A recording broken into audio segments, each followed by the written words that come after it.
Hello friends, good evening. Welcome to our YouTube channel Aryabhatta academy, जहां पे हम class 10th BSCB board का chapter trigonometry पढ़ रहे हैं। और ये ट्रिग्नोमेट्री का थर्ड क्लास है। और इस थर्ड क्लास लेसन 8.1 का जो है हम क्या कर रहे हैं, सोल्यूशन कर रहे हैं। जहाँ पे हमने इसके पिछले वीडियो में कुछ क्वेश्चन का सोल्यूशन किया था और बाकी कुछ क्वेश्चन का सोल्यूशन जो है हम इस वीडियो में करने वाले हैं। मेरे प्यारे दोस्तों, आप जो है वीडियो को पूरी देखें और कृपया वीडियो को लाइक करें, वीडियो पे कमेंट करें और यूट्यूब चैनल को सब्सक्राइब करें। YouTube channel SKY Aryabhatta academy 5.0। आप जो है इन्हें ढेर सारा प्यार दें। आप जो है ये यूट्यूब चैनल को प्लीज़ सब्सक्राइब करें और वीडियो पे लाइक एंड कमेंट करना ना भूलें। मेरे प्यारे दोस्तों, आज जो है हम नेक्स्ट क्वेश्चन की बात कर रहे हैं। हमने जहाँ तक क्वेश्चन सॉल्व किए थे उसके आगे हम कुछ क्वेश्चन जो है सॉल्व करने वाले हैं। हमने जहाँ तक क्वेश्चन सॉल्व किया था उस क्वेश्चन के बाद ये क्वेश्चन है आपका क्वेश्चन नंबर 6। जो क्वेश्चन नंबर 6 का होता है, यदि A और B न्यून कोण है। A और B क्या है, न्यून कोण है। न्यून कोण का मतलब क्या होता है, कोण का वैल्यू 0 डिग्री से बड़ा और 90 डिग्री से छोटा। जब कोण का वैल्यू 0 डिग्री से बड़ा होगा और 90 डिग्री से छोटा होगा तो उस कोण को हम लोग न्यून कोण कहते हैं। ये न्यून कोण है। और जहां cos A is equal to cos B है, जहां पे cos A is equal to cos B है, तो आप दिखाएं कि A is equal to B। A मतलब angle A is equal to angle B। कोण A का मान कोण B के मान के बराबर होगा। इसे हमें बनाना है। मेरे प्यारे दोस्तों, इस क्वेश्चन को बनाने से पहले हम जो है थोड़ी सी पढ़ते हैं। और वो ए है कि दो त्रिभुज लेते हैं। ये आपका एक त्रिभुज है और ये आपका एक त्रिभुज है। दो त्रिभुज हम रखते हैं यहाँ पे और बताते हैं मेरे प्यारे दोस्तों, दो त्रिभुज में ये 90 डिग्री है, ये 90 डिग्री है। यदि दो त्रिभुज में साइड का जो रेशियो है, यदि वो इक्वल हो जाएगा, क्या हो जाएगा, साइड का रेशियो यदि इक्वल हो जाएगा तो हम कह सकते हैं ये दो त्रिभुज क्या हैं, समरूप होंगे। क्या होंगे, समरूप होंगे। दो त्रिभुज क्या होंगे, समरूप होंगे। समरूप का मतलब हो गया एक समान होंगे। जब दो त्रिभुज एक समान हो जाएंगे, साइड का रेशियो सेम हो जाएगा, तो इनका जो एंगल है वो आपस में क्या हो जाएगा, इक्वल हो जाएगा। कब, जब इनका कर्ण और इनका कर्ण का रेशियो, इनका लंब और इनका लंब का रेशियो और इनकी आधार और इनके आधार का रेशियो क्या हो जाएंगे, जब आपस में ऐसे हो जाएंगे, मतलब इनके रेशियो आपस में बराबर हो जाएंगे, तो हम कह सकते हैं कि ये त्रिभुज जो है क्या है, समरूप है। और समरूप होने के बाद में समरूप है और समरूप जब हो जाएंगे तो इनका एंगल जो है आपस में क्या हो जाएगा, इक्वल हो जाएगा। मेरे प्यारे दोस्तों, चलिए कोशिश करते हैं इस त्रिभुज को क्या करने के लिए, इस क्वेश्चन को बनाने के लिए और त्रिभुज को समरूप बनाने के लिए।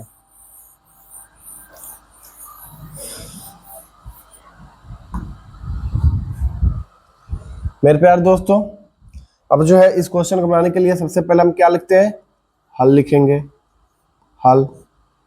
और हल लिखने के बाद में जो है हम क्या करेंगे, यहाँ पे दिया है, क्या है, दिया है, क्या दिया है, तो दिया है cos A is equal to cos B। इसे समीकरण 1 मानते हैं। cos A is equal to cos B और इसे हम समीकरण क्या मानते हैं, समीकरण 1 मानते हैं। नेक्स्ट हमें जो है सिद्ध करना है, क्या करना है, सिद्ध करना है, क्या करना है, सिद्ध। क्या सिद्ध करना है, सिद्ध करना है। तो क्या सिद्ध करना है, तो हमें सिद्ध करना है angle A is equal to angle B। इसे आपको सिद्ध करना है। तो सिद्ध करने के लिए आप जो है angle A is equal to angle B, तो सिद्ध करने के लिए हमें चाहिए क्या, दो त्रिभुज चाहिए। तो हम जो है मानते हैं, इसके बाद हमें क्या करना है, मानना है। तो माना कि दो त्रिभुज क्या, आप त्रिभुज बनाइए। त्रिभुज हमने बनाया, यहाँ पे त्रिभुज बनाइए, देखिए त्रिभुज बनाया, त्रिभुज त्रिभुज थोड़ा अच्छा बनाते हैं नहीं। त्रिभुज जो है हम यहाँ से ले लेते हैं शेप से। शेप से हम 2 त्रिभुज यहाँ पे ड्रॉ करते हैं। 2 त्रिभुज, देखिए ये त्रिभुज हो गया और एक ये त्रिभुज। माना कि हमने 2 त्रिभुज ले लिया और इनका हम नाम रखते हैं। और नाम हमें ऐसा रखना है कि एक त्रिभुज में ए एंगल आए और दूसरे त्रिभुज में ए एंगल बी आए। तो हम यहाँ पे नाम रख लेते हैं पी, इसे नाम रख लेते हैं क्यू, और इसे नाम रख लेते हैं ए, और यहाँ पे नाम रख लेते हैं एम, और यहाँ पे एन, और यहाँ पे बी। ये 2 त्रिभुज हमने मान लिया, जहाँ पे ये क्या है आपका 90 डिग्री है, समकोण है। तो माना कि 2 त्रिभुज पी क्यू ए तथा एम एन बी क्या त्रिभुज। त्रिभुज का साइन बना दीजिए। माना कि 2 त्रिभुज ऐसा है।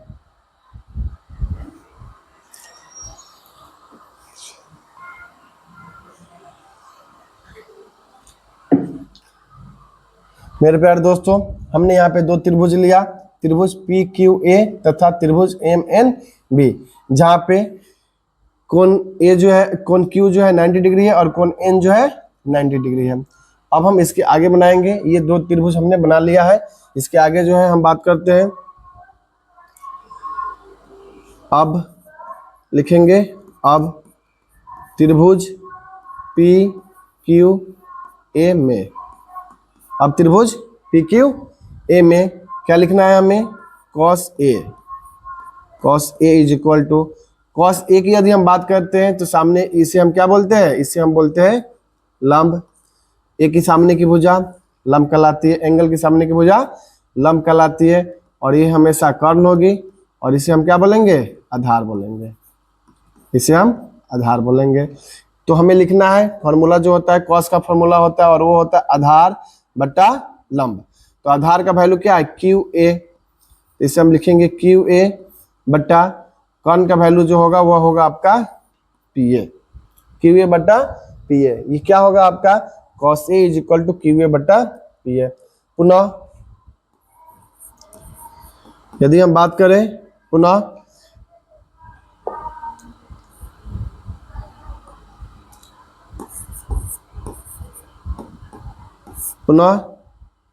त्रिभुज किसमें, अब इस वाले त्रिभुज में हम बात करते हैं एम एन बी में। एम एन बी में cos B is equal to, cos B is equal to, तो कॉस बी अभी हमने पढ़ा, एंगल के सामने की भुजा को हम क्या बोलेंगे, लंब बोलेंगे, इसे हम क्या बोलेंगे, कर्ण बोलेंगे, और ये क्या हो जाएगा, ये हो जाएगा हमारा आधार। तो cos B is equal to हम क्या लिखेंगे, आधार बटा लंब, आधार बटा कर्ण। तो आधार का वैल्यू हो जाएगा क्या, बी एन बटा एम बी, ये हो जाएगा। अब जो है क्या, तो अब जो है समीकरण एस से cos A is equal to cos B, क्योंकि ये पहले से क्वेश्चन में दिया हुआ है। तो कॉस ए का वैल्यू क्या है, क्यू ए बटा P A is equal to cos B is equal to क्या है, तो cos B is equal to B N बटा एम बी। ये जो है क्या है, यहाँ पे समीकरण नंबर फर्स्ट क्वेश्चन में दिया हुआ है, ये हमने मान लिया। अब हम बात करते हैं, ये ऊपर आधार है नीचे कर्ण है, ऊपर आधार है नीचे कर्ण है, तो हमें कर्ण को कर्ण के साथ, आधार को आधार के साथ और लंब को लंब के साथ रेशियो निकालनी है। तो अब हम क्या करते हैं, ये जो है क्यू ए जो है, क्यू ए ये आधार है और इसका आधार एन बी है, यानी कि एन बी या बी एन। तो हम इसको ऐसे कर सकते हैं, क्यू ए और इसका क्रॉस मल्टीप्लिकेशन कर सकते हैं। क्या कर सकते हैं, क्रॉस मल्टीप्लिकेशन। जब हम क्रॉस मल्टीप्लिकेशन करेंगे तो इसके नीचे बी एन आ जाएगा, क्या आ जाएगा, बी एन, और इज इक्वल टू, और पी ए जो है इसके ऊपर चला जाएगा और इधर हो जाएगा एम बी, यानी कि क्यू ए कहाँ पे है, यहाँ पे है, ये इसका आधार है, और बी एन जो है कहाँ पे है, बी एन यहाँ पे, ये इसका आधार है। पी ए कहाँ पे, पी ए यहाँ पे, ये इसका कर्ण है, और एम बी कहाँ पे है, तो एम बी यहाँ पे, ये इसका कर्ण है। तो आधार के साथ कर्ण के साथ हमने रेशियो क्या किया, फाइंड आउट कर लिया। कैसे, अकॉर्डिंग टू ये समीकरण 1 से, कहाँ से, समीकरण 1 से ये हो गया। अब जो है इतना इज इक्वल टू, आप क्या करना है, इतना इज इक्वल टू आप कोई कांस्टेंट वैल्यू मान सकते हैं। कांस्टेंट वैल्यू का मतलब हो गया कोई ऐसा नंबर, कोई ऐसा लेटर मानेंगे जो यहाँ पे दिया नहीं है, इसमें नहीं है। तो इसके लिए हम क्या करते हैं, यहाँ पे हम क्या मान लेते हैं, के मान लेते हैं।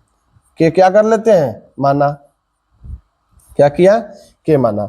अब हम बात करते हैं, जब हमने के मान लिया तो इस वैल्यू इज इक्वल टू के होगा और इस वैल्यू इज इक्वल टू क्या होगा, के होगा। यहाँ से भी वैल्यू इज इक्वल टू के और यहाँ का भी वैल्यू इज इक्वल टू के। अब जो है मेरे प्यारे दोस्तों आगे की बात करते हैं। यहाँ पे जब हम ऐसे करेंगे तो हम यहाँ पे लिख सकते हैं Q A is equal to B N into K. क्या लिख सकते हैं, के इंटू बी एन या बी एन इंटू के, कैसे भी करके हम लिख सकते हैं। नेक्स्ट यहाँ पे हम बात करते हैं तो P A is equal to, और यहाँ पे लिखेंगे हम और P A is equal to K, P A is equal to K M B, multiplication कर देंगे और ये हो जाएगा हमारा एम बी। अब हम बात करें आगे, तो हमने कर्ण का कर्ण के साथ रेशियो निकाल दिया, आधार का आधार के साथ रेशियो निकाल दिया। अब हमें लंब का लंब के साथ रेशियो निकालना है। तो लंब का लंब के साथ रेशियो निकालने के लिए अब हम क्या करेंगे आगे, अब आगे बनाएंगे पुनः अब इनका हम लंब लेंगे। जब हम इनका लंब लेंगे तो लंब का वैल्यू क्या है, पी क्यू। लंब का वैल्यू क्या है, P Q. P Q is equal to क्या बनेगा हमारा, तो P Q is equal to बनेगा रूट अंडर कर्ण का स्क्वायर मतलब पी ए का स्क्वायर माइनस किसका स्क्वायर, आधार का स्क्वायर। किसका स्क्वायर, आधार का स्क्वायर। और ये आया कहाँ से, तो ये आया हमारा H square is equal to P A square plus B square. आपको यदि याद है तो ये कौन सा फॉर्मूला है, ये पाइथागोरस सूत्र है, पाइथागोरस फॉर्मूला है, यहाँ से आया है। नेक्स्ट जो है और हम लिख सकते हैं और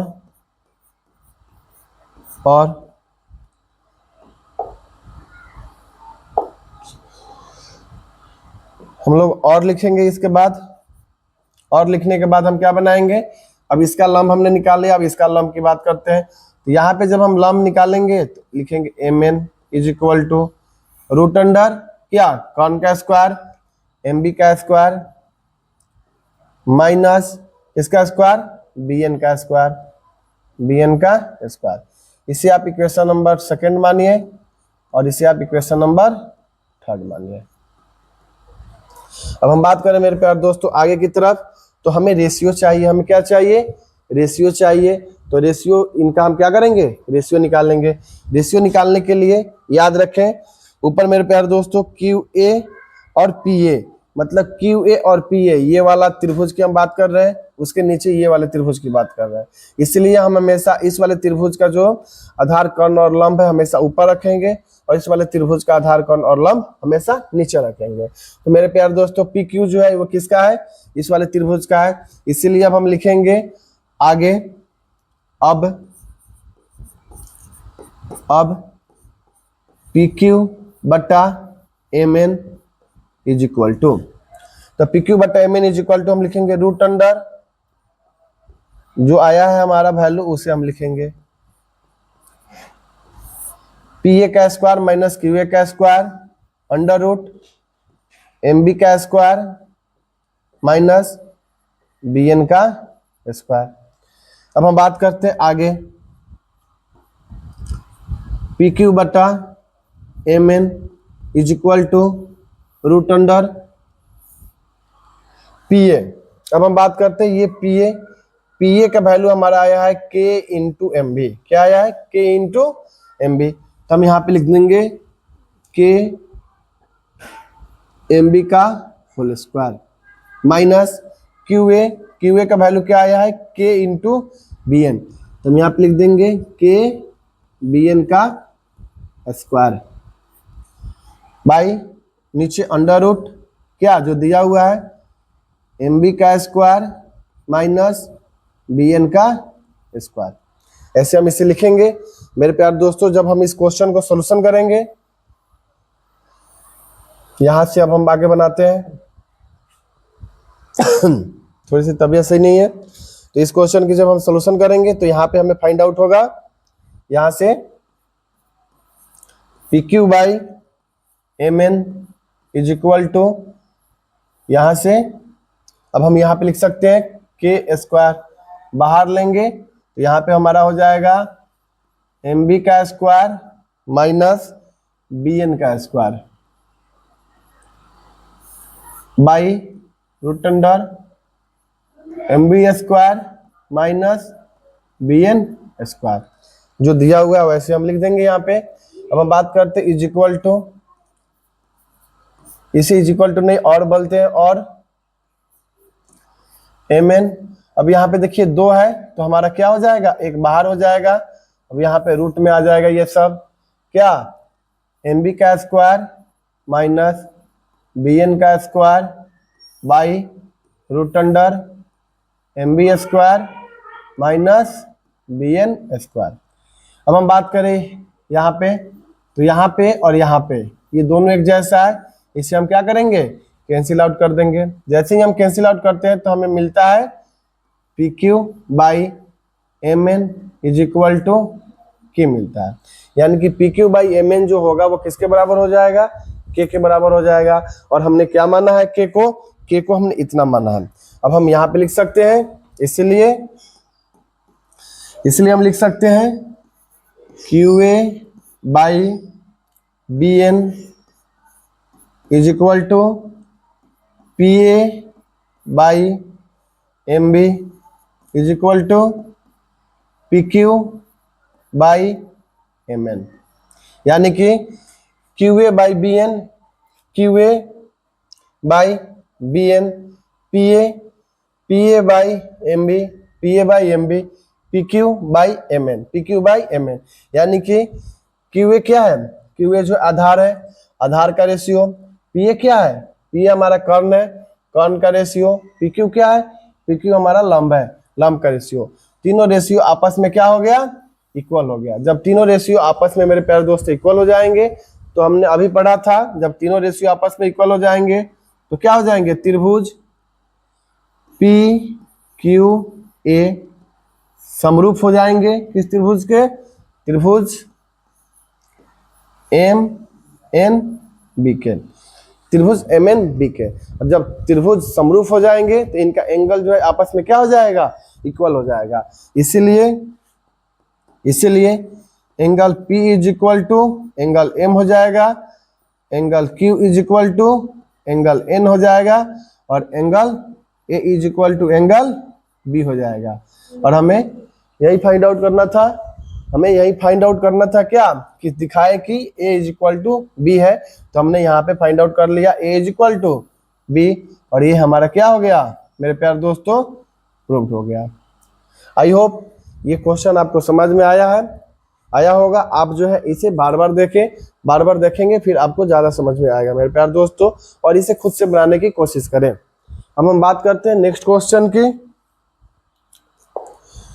मेरे प्यारे दोस्तों। इसके बाद हम नेक्स्ट क्वेश्चन की बात करते हैं। नेक्स्ट क्वेश्चन पे आते हैं, 6 के बाद 7 नंबर क्वेश्चन पे आते हैं हम मेरे प्यारे दोस्तों। 7 नंबर क्वेश्चन जो है वो कहता है कि cot theta is equal to 7/8 है, तो इतना इज इक्वल टू इतना का वैल्यू बताना है, और cot स्क्वायर थीटा का मान बताना है आपको। cot स्क्वायर थीटा का मान बताना है, और यहाँ पे जो क्वेश्चन दिया इसके वैल्यू का फाइंड आउट करना है मेरे प्यारे दोस्तों। यहाँ पे जो है हल लिखते हैं, और हल में जो है क्या दिया है, और क्या दिया है, तो दिया है cot theta is equal to 7/8। और मेरे प्यारे दोस्तों आपने पढ़ा है cot थीटा जो वैल्यू होता है वो किसका वैल्यू होता है, P/B का होता है। P मतलब आधार और P मतलब लंब, यानी कि आपको आधार और लंब का वैल्यू दिया हुआ है, तो आपको जो है इस इन एवरी कंडीशन में किसका वैल्यू फाइंड आउट करना है, इसका वैल्यू फाइंड आउट करना है। तो इसीलिए लिखेंगे हम पाइथागोरस सूत्र, H is equal to root under P square plus B square. जब हम P स्क्वायर B स्क्वायर लिखेंगे तो यहाँ पे हम 7 स्क्वायर और प्लस 8 स्क्वायर लिखेंगे। और जब हम 7 स्क्वायर 8 स्क्वायर लिखेंगे तो 7 का स्क्वायर 49 और 8 का स्क्वायर 64। और यहाँ पे बन जाएगा हमारा 9 4 13 और 6 4 10 1 11। 9 4 13 10 1 11 रूट अंडर 113। ये हमारा किसका वैल्यू आएगा, इसका वैल्यू आएगा। अब हम बात करते हैं क्वेश्चन पे। तो क्वेश्चन नंबर फर्स्ट क्या कर रहा है, 1 plus sine theta into 1 minus sine theta by 1 plus cos theta into 1 minus sine theta. ये क्वेश्चन कर रहा है। जो क्वेश्चन लिखा हुआ है मुझे लग रहा है मिस प्रिंटिंग है, क्योंकि जब 1 माइनस साइन थीटा है 1 माइनस साइन थीटा है, क्योंकि यहाँ पे 1 माइनस साइन थीटा है 1 माइनस साइन थीटा है, तो क्या हो जाएगा, ये पहले ही कैंसिल आउट हो जाएगा। तो ये क्वेश्चन शायद मिस प्रिंटिंग है मेरे प्यारे दोस्तों, लेकिन अकॉर्डिंग टू क्वेश्चन हम लोग बना लेते हैं, इस क्वेश्चन को सोल्यूशन कर लेते हैं। तो ये क्वेश्चन हमारा क्या हो जाएगा, यहाँ से कैंसिल आउट हो जाएगा। अब हम आगे की बात करते हैं। आगे हमारा क्या बच जाएगा, 1 प्लस साइन थीटा और यहाँ पे बच जाएगा 1 प्लस कॉस थीटा। अब जो है आप यहाँ पे 1 plus sine theta 1 plus cos theta का वैल्यू फाइंड आउट करेंगे। तो 1 के लिए 1 हो जाएगा, साइन थीटा होता है p बाई एच और कॉस थीटा होता है b बाई एच, ये होता है। तो ये समझने के लिए लिखा जाता है मेरे प्यारे दोस्तों, ऐसे लिखा नहीं जाता यहाँ पे। इसे आप फाइनली मिटा देंगे, इसे नहीं लिखेंगे। अब यहाँ पे डायरेक्ट वैल्यू रखेंगे, 1 प्लस p का मान कितना है 8 लिखेंगे, और h का मान कितना है, तो h का मान जो है रूट अंडर 113, रूट अंडर 113। फिर बाई लिखेंगे 1 प्लस b का मान कितना है 7, यहाँ पे 7 लिखेंगे, और h का मान कितना लिखेंगे 113। इसे आपको याद करना होगा काफी बढ़िया तरीका से। अब जो है आपको आता है इसका फ्रैक्शन, ये इसका कैलकुलेशन करना है, इसका कैलकुलेशन कर दीजिए। यहाँ पे आ जाएगा 113 प्लस 8 और नीचे हो जाएगा अंडर रूट 113, फिर बट्टा में 113 प्लस 7 और फिर बट्टा में रूट अंडर 113। तो यहाँ से जो है ये और ये क्या हो जाएगा, कैंसिल आउट हो जाएगा। ये और ये क्या हो जाएगा, कैंसिल आउट हो जाएगा। और जो हमारा बचेगा, जो हमारा फाइनल आंसर बचेगा वह हो जाएगा रूट अंडर 113 प्लस 8 बट्टा रूट अंडर 113 प्लस 7, ये आंसर हो जाएगा। मेरे प्यारे दोस्तों, मुझे लगता है कि ये क्वेश्चन मिस प्रिंट है। अगर मिस प्रिंट है तो फिर से उस क्वेश्चन का सोल्यूशन किया जाएगा। यदि ये क्वेश्चन सही है तो मेरे प्यारे दोस्तों according to this question answer is this, यही आंसर आएगा। ठीक है मेरे प्यारे दोस्तों, फिर भी आप इसे प्रैक्टिस करें, कोशिश करें बनाने के लिए।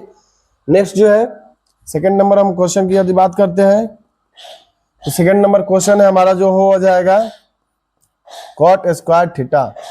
अब हम बात करें कॉट स्क्वायर थीटा का, तो अभी यहाँ पे दिया है कॉट थीटा, वैल्यू यहाँ पे फाइंड आउट है कॉट थीटा, इसका हमें स्क्वायर करना है। तो जैसे ही आप कॉट थीटा का स्क्वायर कीजिएगा, दिया हुआ वैल्यू 7/8 और 7/8 का स्क्वायर करना है, तो ऊपर हो जाएगा 49 और नीचे हो जाएगा 64, ये आंसर हो जाएगा। मेरे प्यारे दोस्तों, आई होप ये क्वेश्चन भी आपको समझ में आया होगा। आप जो है मेहनत कीजिए, बार बार प्रैक्टिस कीजिए, और जब बार बार आप वीडियो देखिएगा तो आपको क्वेश्चन ज़्यादा समझ में आएगा। मेरे प्यारे दोस्तों, नेक्स्ट क्वेश्चन की तरफ हम चलते हैं। यहाँ पे दिया हुआ है 8 number question, 3 cot a is equal to 4। तो जांच कीजिए कि ये इतना इज इक्वल टू इतना कैसे होगा। तो हम बात करते हैं, यहाँ पे वैल्यू दिया हुआ है, पहले हम लिखते हैं यहाँ पे हल लिखने के बाद में हमारा क्या है, दिया है और क्या दिया हुआ है, तो दिया हुआ है 3 cot a is equal to 4। अभी देखिए यहाँ पे 3 cot a is equal to 4 दिया हुआ है, तो 3 जो है किसमें है, मल्टीप्लीकेशन में, तो इधर जाएगा तो वो किसमें हो जाएगा, डिवाइड में। इसीलिए cot a is equal to 4/3 हम लिख सकते हैं। अब हम बात करें cot के बारे में, तो cot जब भी बनता है वो बनता है आधार बटा लंब। cot का जो वैल्यू बनता है वो किसमें बनता है, आधार बटा लंब में बनता है। तो हमें क्या चाहिए, हमें ईच एंड एवरी कंडीशन में एच चाहिए। एच मतलब कर्ण चाहिए, और कर्ण निकालने के लिए क्या होता है, under root P square plus B square. अब हम यहाँ पे बात करते हैं पी का वैल्यू कितना है, तो पी का वैल्यू 3 है,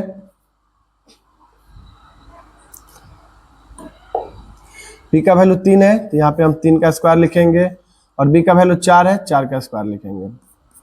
तो 3 का स्क्वायर 9, 4 का स्क्वायर 16, और ये निकल कर आएगा हमारा 25, और यहाँ से बाहर निकलेगा हमारा 5। तो एच मतलब कर्ण का वैल्यू हमारा कितना निकलेगा, 5 निकलेगा। हम बात करते हैं क्वेश्चन की तरफ। तो क्वेश्चन दिया है, यहाँ पे लिखेंगे पुनः 1 minus tan square A by 1 plus tan square A. ये जो है क्वेश्चन है, और इधर भी दूसरा क्वेश्चन है। तो ये 1 minus tan square A 1 plus tan square A, ये क्या है, ये LHS है, LHS। इसे हम पहले सॉल्व कर लेते हैं, फिर RHS को सॉल्व करेंगे।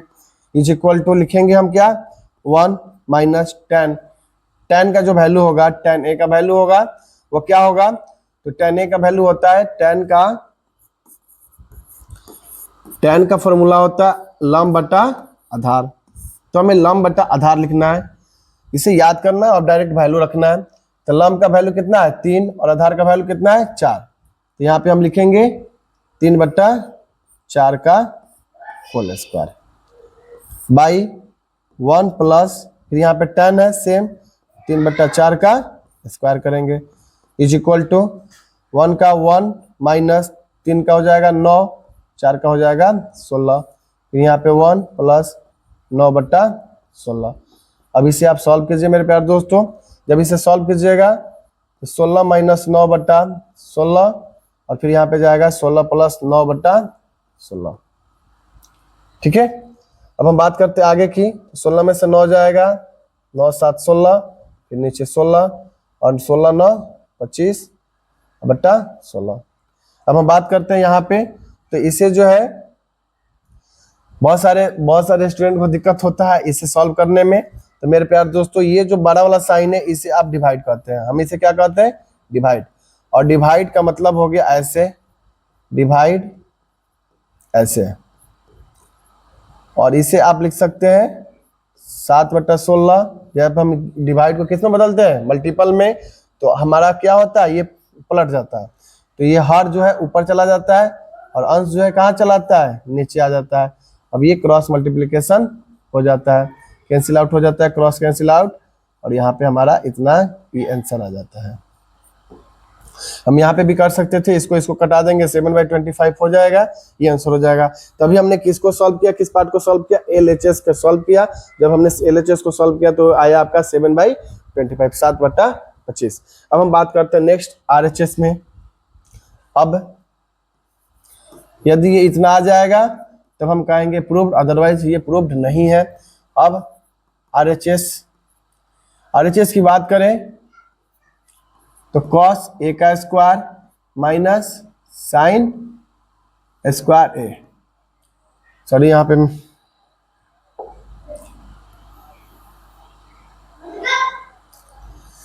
पे भी मिस प्रिंटिंग है, इसे आप लिखेंगे cos square A minus sine square A। अब हम बात करते हैं cos A के लिए, तो cos A के लिए हम क्या लिखते हैं, B/H, और B का वैल्यू कितना दिया हुआ है 4। तो यहाँ पे हम 4, H का वैल्यू है 5, 4/5 का स्क्वायर करेंगे, माइनस साइन में आएंगे तो P/H, तो P का स्क्वायर, 3 का स्क्वायर और 5 का स्क्वायर करेंगे। अब हम यहाँ पे लिखेंगे 4 का स्क्वायर 16, 5 का स्क्वायर 25, माइनस 3 का स्क्वायर 9, 5 का स्क्वायर 25। और जब हम इसे बनाएंगे यहाँ पे ऐसे लिख के, तो आएगा हमारा कितना 7/25, और 7/25 जो है, अभी देखिए अभी हमने अपने एक पार्ट्स को सॉल्व किया, LHS को सॉल्व किया, फिर आपने RHS को सॉल्व किया, तो दोनों का वैल्यू कितना आ गया 7/25, 7/25। तो बोथ आर इक्वल, दोनों जो है पार्ट्स इक्वल है, इसलिए हम लिख सकते हैं यहाँ पे, इसलिए LHS का जो वैल्यू है वो किसके वैल्यू के बराबर है, RHS के वैल्यू के बराबर है, और ये हमारा क्या हो गया, प्रूफ हो गया। मेरे प्यारे दोस्तों, आई होप ये क्वेश्चन भी आपको समझ में आया होगा। आप जो है बार बार क्वेश्चन की प्रैक्टिस करें, फिर काफी ज्यादा समझ में आएगा। अब हम बात करते हैं नेक्स्ट क्वेश्चन की तरफ। ये हमारा नेक्स्ट क्वेश्चन है, इसे हम सॉल्व करने की कोशिश करते हैं मेरे प्यारे दोस्तों। तो यहाँ पे जो है त्रिभुज एबीसी में जिसका कोण 20 समकोण है, तो सबसे पहले आप जो है फिगर बनाइए। तो हल आपको जो है क्या है, त्रिभुज बनाना है। हल माना कि हल माना नहीं लिखिए। अब जो यहाँ पे दिया है, यहाँ पे दिया लिखिए। माना कि दिया है क्या, त्रिभुज। मेरे प्यारे दोस्तों, त्रिभुज हम शेप से ले लेते हैं। शेप से एक छोटा सा त्रिभुज लेते हैं। त्रिभुज है, दिया है त्रिभुज क्या, ए बी सी। बी क्या है, समकोण है, तो बी यहाँ पे आना है, बी समकोण है। और जो ए और सी कहीं पे भी आप लिख सकते हैं। मन करे यहाँ पे लिखिए ए, यहाँ पे सी, यहाँ पे सी, यहाँ पे ए और यहाँ पे सी, जहाँ पे मन करे आप लिख सकते हैं। तो ए सी, ऐसे ए बी और सी आपने एक त्रिभुज बना दिया है ए बी सी। त्रिभुज बी जो है समकोण है। अब जो दिया है नेक्स्ट, आगे जो दिया है पुनः दिया है tan a is equal to 1/√3। tan a is equal to क्या दिया है, 1/√3। अब जो है हम इस अगर फिगर की बात करते हैं मेरे प्यारे दोस्तों, तो अकॉर्डिंग टू tan a सोचना है, ये एंगल के हिसाब से हमें सोचना है। तो सामने की भुजा, ये एंगल ए की सामने की भुजा ये हुई, तो ये जो है हमारा लंब है, तो इसे हम 1 लिखेंगे। इसे हम क्या लिखेंगे, 1 लिखेंगे। और ये जो है आधार है, तो हम यहाँ पे लिखेंगे। अब हमें निकालना है इस कर्ण का वैल्यू। इसका वैल्यू निकालना है, कर्ण का वैल्यू।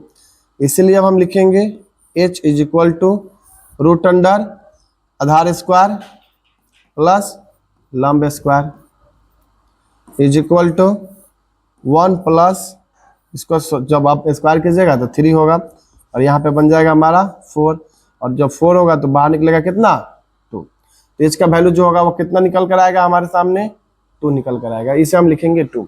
अब हम बात करते हैं क्वेश्चन की। क्वेश्चन रखेंगे और उसके अकॉर्डिंग वर्क करेंगे। तो क्वेश्चन नंबर फर्स्ट हमारा क्या कहता है, क्वेश्चन फर्स्ट कहता है sine A into cos C plus cos A into sine C. अब हम बात करें साइन ए, एंगल ए के अकॉर्डिंग सोचना है और एंगल सी के अकॉर्डिंग सोचना है।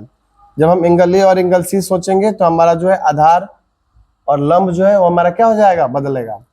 तब हम बात करते हैं साइन ए पे। साइन ए पे हमारा बनेगा p/h। तो p साइन ए के हिसाब से सोचेंगे तो p हमारा ये होगा, तो 1/2 गुना। अब हम cos c के बारे में बात करें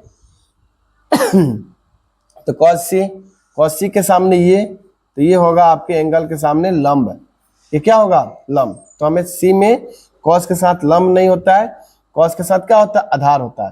तो आधार का वैल्यू 1 होगा और h का वैल्यू क्या होगा, 2 होगा। प्लस दिया हुआ है तो प्लस लिखेंगे। अब हम बात करते हैं cos a यहाँ पे इस, अब एंगल ए के अकॉर्डिंग सोचना है तो सामने की भुजा इसे हम कहेंगे, इसे हम लंब बोलेंगे। तो ये cos के साथ लंब का कैलकुलेशन नहीं होता है, आधार का होता है। तो आधार हमारा √3 हो जाएगा, √3/h2 इंटू साइन सी की अब हम बात करते हैं। तो साइन यहाँ पे है, सी के सामने लंब, तो हमें लंब बटा क्या लेना है, कर्ण लेना है। तो लंब बटा कर्ण ले लिए। अब इसका सोल्यूशन करेंगे, 1/4 प्लस ये दोनों को जब हम सॉल्व करेंगे तो हमारा निकल कर आएगा बाहर 3 और नीचे हो जाएगा 4। अब हम बात करते हैं इनका बटा पर के जोड़ बनाते हैं।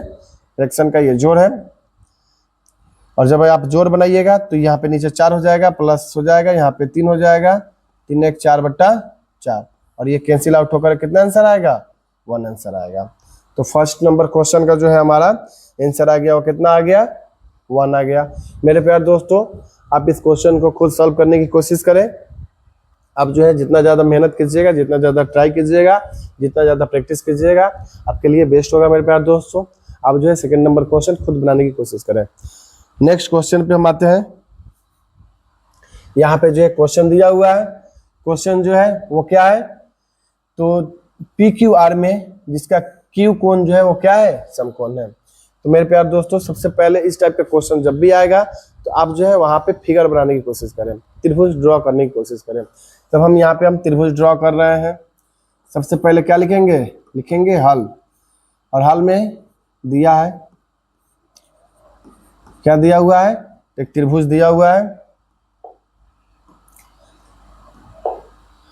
अब जो एक त्रिभुज बनाए, एक त्रिभुज, छोटा सा त्रिभुज लेते हैं। त्रिभुज पी क्यू आर में जिसका कोण क्यू समकोण है, तो क्यू जो है यहाँ पे हम क्यू लिखेंगे,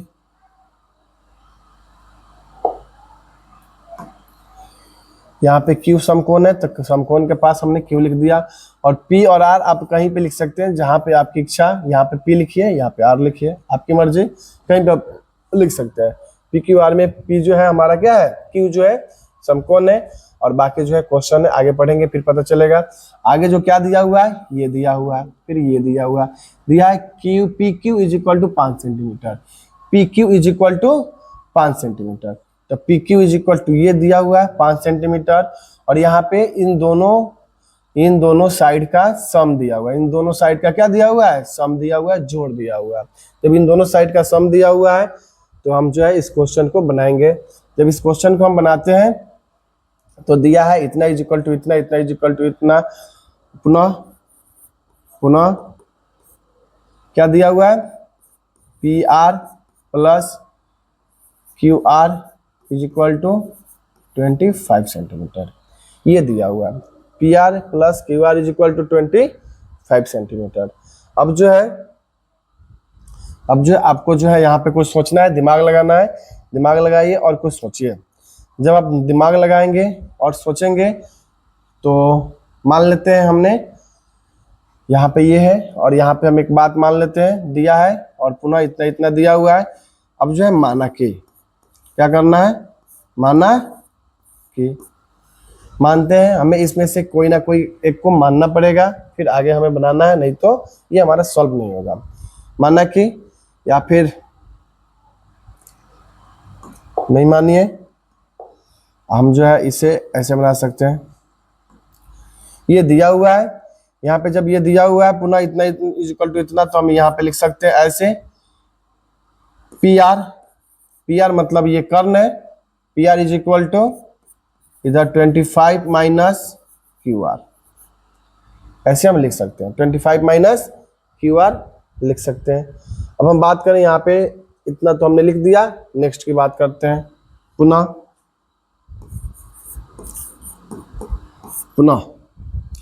अब हम इसमें लगाएंगे पाइथागोरस सूत्र।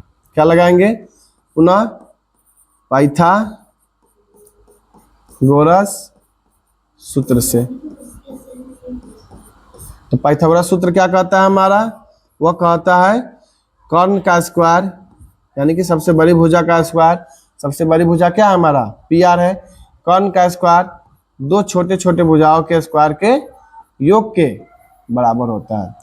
तो हमने यहाँ पे लिख दिया कर्ण का स्क्वायर दो छोटे छोटे भुजाओं के वर्ग के स्क्वायर का बराबर हमने लिख दिया, यानी कि H square is equal to P square plus B square, ये हमने लिख दिया।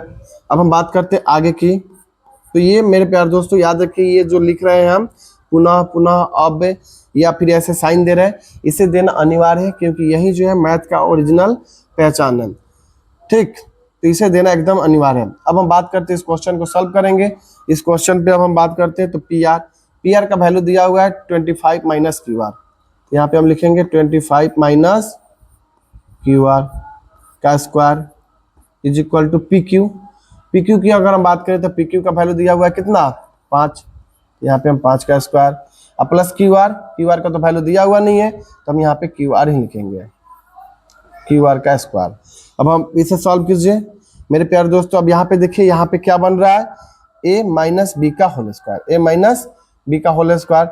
जब a माइनस बी का होल स्क्वायर बन रहा है तो a माइनस बी का फॉर्मूला क्या होता है मेरे प्यारे दोस्तों, a माइनस बी का होल स्क्वायर। फॉर्मूला क्या होता है, A square minus 2ab plus B square, ये फॉर्मूला होता है। तो इस फॉर्मूला का इस्तेमाल हमें कहाँ पे करना है, यहाँ पे करना है। तो अब हम यहाँ पे लिखेंगे ए स्क्वायर यानी कि 25 का square minus B square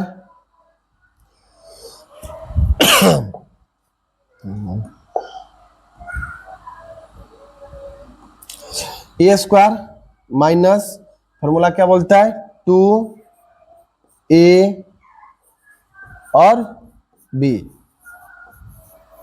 2a और b ये हमने लिख दिया प्लस बी स्क्वायर यानी कि क्यू आर का स्क्वायर इज इक्वल टू, आगे हम बात करें यहाँ पे 5 का स्क्वायर कितना बनेगा 25 प्लस क्यू आर का क्यू आर स्क्वायर, क्योंकि उसका वैल्यू मालूम नहीं है इसलिए ये बनेगा। अब हम बात करते हैं जितने भी क्यू आर जो दिखाई दे रहा है उसे हम एक साइड करते हैं और जितने भी बिना नंबर जितना भी नंबर दिखाई दे रहा है उसे हम एक साइड करते हैं। तब हम एक साइड करने के लिए यहाँ पे 25 का स्क्वायर करते हैं। 25 का स्क्वायर मेरे प्यारे दोस्तों जब निकालिएगा तो 625 होगा और बाकी सब कुछ को एक साइड करते हैं। और यहाँ पे 25 है उसे इधर करते हैं माइनस हो जाएगा और ये जो है माइनस में इधर भेजेंगे तो प्लस में जाएगा और इसका मल्टीपल कर दीजिए 25 दूना 50 क्या क्यू आर, और ये प्लस में है इधर आएगा तो माइनस में हो जाएगा और ये प्लस में इसी साइड में है प्लस में ही रहेगा। ठीक है मेरे प्यारे दोस्तों, अब आपने देखा ये प्लस में है और माइनस में, प्लस में है और ये माइनस में, ये दोनों क्या हो जाएगा कैंसिल आउट हो जाएगा और यहाँ पे 625 में से 25 हटेगा तो कितना बनेगा 600 600 और यहाँ पे 50 आपका क्यू आर जो दिया हुआ है क्यू आर लिखेंगे। अब हम बात कर रहे हैं नेक्स्ट यदि हम बात करें मेरे प्यारे दोस्तों यहाँ पे आते हैं, अगर हम यहाँ पे अब आते हैं तो अब लिखेंगे इसलिए क्यू आर का जो वैल्यू होगा वो कितना होगा 600/50 600/50। अब आप इसे कटाइए, जब हम इसे कटाएंगे तो हमारा कटेगा कितना, इससे इसे कटाएंगे तो 12 से कटेगा, 12×5 = 60 है कि नहीं, यानी कि 650 बना हुआ 600। इसलिए आपका फाइनल जो वैल्यू निकल के आ गया क्यू आर का कितना निकल के आ गया 12, कितना निकल कर आ गया 12। यूनिट दिया हुआ है आप इस यूनिट का इस्तेमाल कीजिए 12 सेंटीमीटर। क्यू आर का वैल्यू कितना निकल कर आ गया 12 सेंटीमीटर। अब जो है अब क्यू आर का वैल्यू जो है ये क्यू और आर का वैल्यू कितना निकल कर आ गया 12 सेंटीमीटर और इनका जो है कैलकुलेशन दिया हुआ है यहाँ पे, इन दोनों को जोड़ने के बाद कितना है 25 है। इसीलिए इसे आप इक्वेशन फर्स्ट लिखिए ऐसे। इसलिए अब हम बात करते हैं समीकरण फर्स्ट से क्या लिखेंगे P R is equal to 25 minus Q R, P R is equal to 25 minus Q R. तो अब यहाँ पे जो है अब जो है पी आर का पी आर लिखिए और ये 25 का 25 माइनस क्यू आर का वैल्यू कितना आया 12, क्यू आर का वैल्यू 12 आया। 12 इज इक्वल टू अब आप लिख सकते हैं कितना 25 में से 12 जाएगा कितना बनेगा 13 सेंटीमीटर। अब जो ये इसका वैल्यू जो होगा वो कितना सेंटीमीटर हो जाएगा 13 सेंटीमीटर। अब जो है आपके सामने जो क्वेश्चन दिया है मेरे प्यारे दोस्तों इसे आप बनाएं। तो यहाँ पे दिया हुआ है साइन पी और कॉस पी और टेन पी। मेरे प्यारे दोस्तों ये सारे जो क्वेश्चन है वो किसके अकॉर्डिंग है पी के अकॉर्डिंग। अब हमें पी के अकॉर्डिंग सोचना है। तो ये पी के सामने की भुजा ये इसे हम क्या बोलेंगे लंब, और ये हमेशा कर्ण और ये हमेशा हमारा हो जाएगा आधार। अब हम बात करते हैं यहाँ पे साइन पी, तो साइन पी में होता है लंब बटा कर्ण। तो लंब का वैल्यू है 12 और कर्ण का वैल्यू है 13 लिख देंगे। कॉस पी की यदि हम बात करें तो कॉस पी में पी के अकॉर्डिंग ये लंब और ये आधार, तो आधार का वैल्यू कितना है 5 सेंटीमीटर। तो यहाँ पे हम 5 लिखेंगे 5 लिखेंगे और नीचे लिखेंगे कितना 13। और टेन पी की बात करें तो ऊपर पी है पी और आपका आधार बी। ये मेरे प्यारे दोस्तों ये आपका आंसर हो जाएगा। मेरे प्यारे दोस्तों इस वीडियो को आप बार बार देखें ताकि ये अच्छा से अच्छा समझ में आए और जो है आप इसे खुद से बनाने की प्रैक्टिस भी करें। मेरे प्यारे दोस्तों, क्वेश्चन का जो है प्रैक्टिस आप खुद से करें, और जितनी ज़्यादा आप प्रैक्टिस कीजिएगा उतना ज़्यादा है आपके लिए बेस्ट होगा, उतना ही आप मैथ में परफेक्ट होंगे। मेरे प्यारे दोस्तों, आप जो है वीडियो को पूरी देखें और अपना यूट्यूब चैनल मेरे प्यारे दोस्तों आप जो है वीडियो को पूरी देखें और अपना यूट्यूब चैनल को SKY आर्यभट्ट एकेडमी 5.0 को लाइक करें, कमेंट करें और अपना यूट्यूब चैनल को सब्सक्राइब भी करें। मेरे प्यारे दोस्तों, आर्यभट्ट एकेडमी आपके साथ पूरी क्लास कंप्लीट करेगी। 10th क्लास की पूरी क्लास जो है, पूरा मैथ का चैप्टर जो है, मैथ का सोल्यूशन जो है वो कंप्लीट होगा।